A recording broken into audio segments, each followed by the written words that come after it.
তো আমাদের তো সামনে দিনগুলোতে নেতা কর্মীদের প্রত্যেকের কিন্তু সুখ দুঃখে একজন আরেকজনের পাশে থাকবে, নিজেদের মধ্যে কোন রকম দূরত্ব তৈরি করা যাবে না। সবচেয়ে বড় মেসেজ হলো কোনো প্রকার অনৈতিক কাজ ও সাংগঠনিক কাজ করা যাবে না, এবং এটার ব্যাপারে পার্টি খুব জিরো টলারেন্স, কাউকে কোনো ক্ষমা করা হবে না।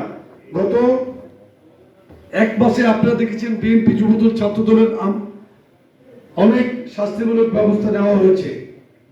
সুতরাং নিজেরা সংগঠন করে, সংগঠন আমরা তো এখন ভালো আছি, বাসায় থাকতে পারতেছি, ঘুমাচ্ছি, পরিবার হিসেবে সময় দিতে পারতেছি। আরো যদি আমরা সংগঠনকে শক্তিশালী করে ভালোভাবে দলকে নির্বাচন পর্যন্ত আমরা ঠিক মতো থাকতে পারি, কাজ করতে পারি, তাহলে আমাদের ইনশাআল্লাহ আগামী নির্বাচনে আমরা জয়লাভ করব। ইনশাআল্লাহ সরকার গঠন করবো। দেশের তারেক রহমান এদেশের নেতৃত্ব দিচ্ছেন।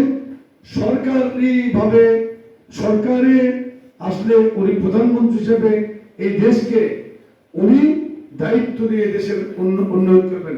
আমি বিশ্বাস করি দেশটার তারেক রহমান এই বাংলাদেশকে একটি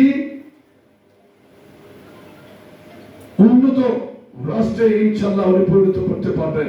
ওনার সেই মেধা, সততা, সেই ইন্টেলিজেন্স ওনার মধ্যে আছে।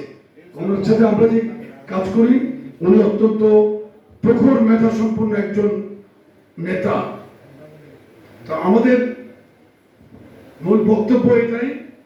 আজকে এখানে কিন্তু তাহলে আমি একটা জিনিস যেটা বলতে চাইছি যে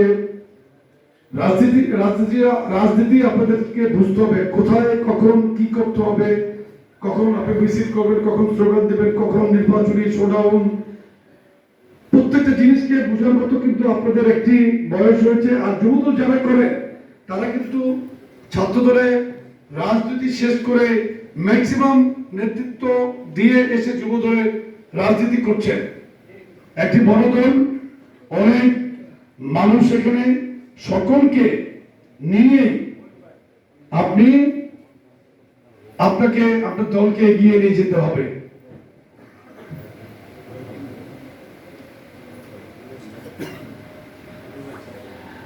দীর্ঘদিন ধরেই কিন্তু দলের চেয়ারপারসন বেগম খালেদা জিয়া ও ভারপ্রাপ্ত চেয়ারম্যান তারেক রহমানের নেতৃত্বে ফ্যাসিবাদী শক্তি আওয়ামী লীগের বিরুদ্ধে আমাদের লড়াই সংগ্রাম করতে হয়েছে। দীর্ঘদিনের আন্দোলনে অনেক নেতা কর্মী নিহত হয়েছেন, গুম হয়েছেন, হামলা মামলার শিকার হচ্ছেন। তারপর তারা হতাশ হন নাই। আপনি হতাশ হচ্ছিলেন? হন নাই।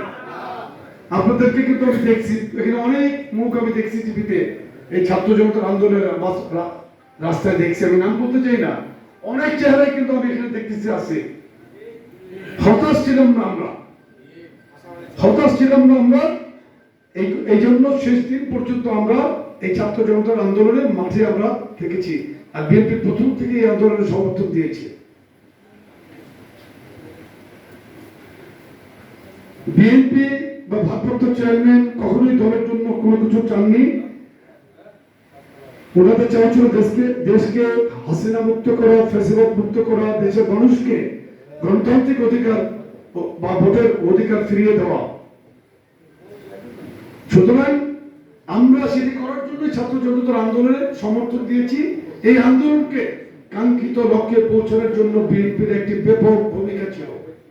সুতরাং আমাদের আগামী রাজনীতিতে নিজেদেরকে শানিত ভাবে তৈরি করে আগামী দিনের রাজনীতিতে, নির্বাচনের রাজনীতিতে আমাদেরকে সুন্দরভাবে আমরা যাতে উতরাতে পারি সেই চেষ্টা আমাদেরকে করতে হবে। আমার